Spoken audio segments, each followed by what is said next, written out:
Something left floor 4B. Daniel ran, not because he believed he could escape, because something inside him finally understood what floor 4B really was. Not a place, a process, a machine made from memory, imitation, and people who stayed too long. The hallway behind him twisted violently as he moved. Doors disappeared. New ones formed. The walls pulsed softly like living tissue beneath old wallpaper. And everywhere, voices, hundreds now, some crying, some laughing, some whispering his name in perfect synchronization. Daniel, Daniel, Daniel. The sound followed him like breath against his neck. Ahead, a faint elevator light flickered in the darkness. The elevator, open, waiting. Daniel sprinted toward it. But the closer he got, the slower his body felt, as if the hallway itself were resisting him. Something behind him dragged itself across the floor, closer, heavy, wet, bones cracking and rearranging with every movement, trying to stabilize, trying to finish becoming something human. Daniel reached the elevator and slammed the button repeatedly. The doors stayed open. Inside, the lights flickered weakly. The mirror on the back wall reflected him, but not correctly. The reflection moved half a second too late, then smiled. Daniel stepped backward instantly. The reflection didn't. It stood still inside the mirror, staring directly at him. And then it spoke. "You already left once." The hallway lights died. Total darkness swallowed everything outside the elevator. But something was still moving in it. Approaching. Daniel entered the elevator anyway. The doors slammed shut. Immediately, the elevator began rising, violently. The entire cabin shook. The lights burst on and off in rapid flashes. And between each flash, someone else was inside with him.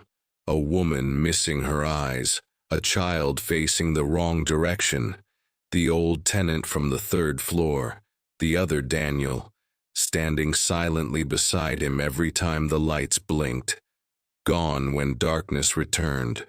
The elevator climbed faster. The walls groaned. Then, ding, ground floor. The doors opened. Normal light flooded the cabin. Morning sunlight, street noise, traffic outside. Daniel stumbled into the lobby. Everything looked ordinary, too ordinary.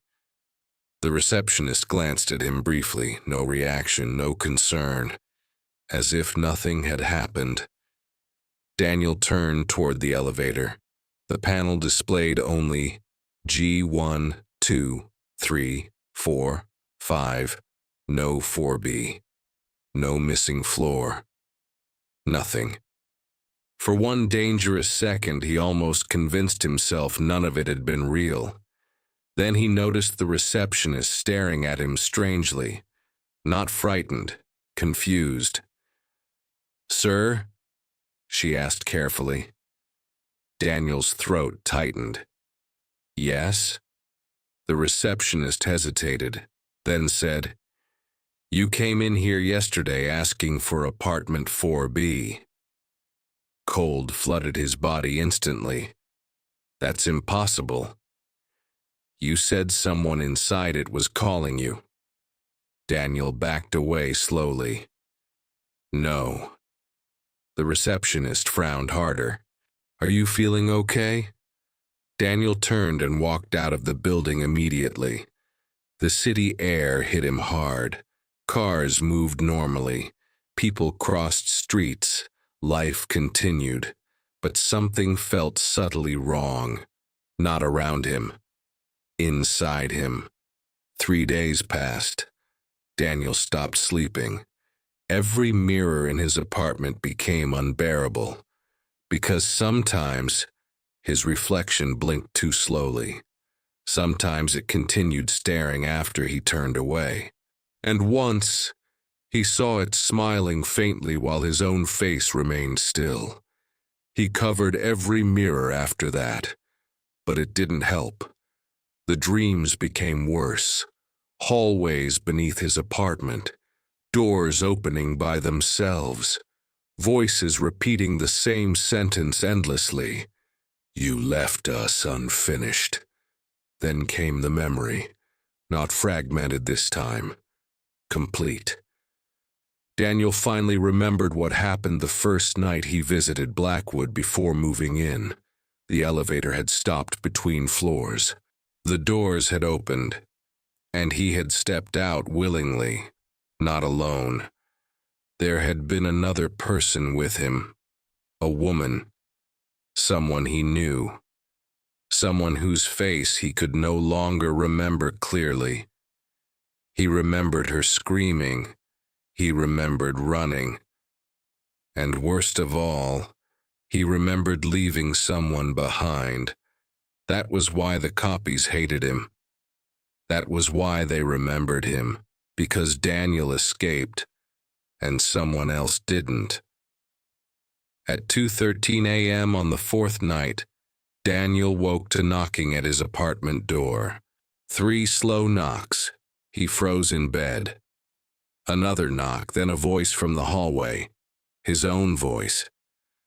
"Daniel." Silence.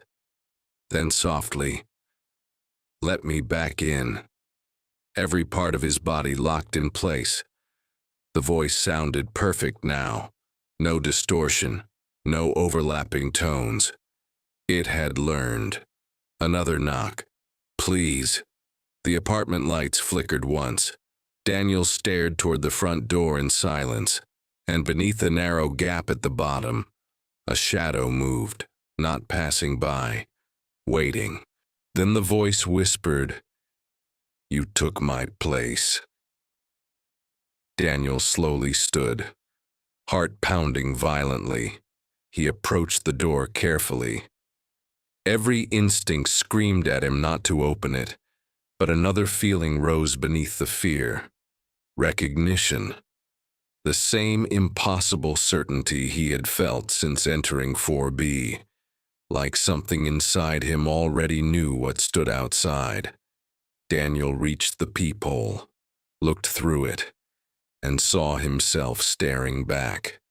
Perfectly still, perfectly human, smiling gently. The other, Daniel raised one hand slowly and pointed behind him. Daniel turned instinctively toward the apartment mirror, even though it was covered. The cloth hanging over it had begun moving slightly, as if something behind the glass were breathing. Then, a second hand pressed outward beneath the fabric from inside the mirror. Daniel stepped backward in horror. The knocking stopped. Silence filled the apartment. Then both voices, the one outside the door and the one behind the mirror, they spoke together. "Which one of us got out?" The lights went out, and somewhere inside the darkness, Daniel heard the elevator arrive.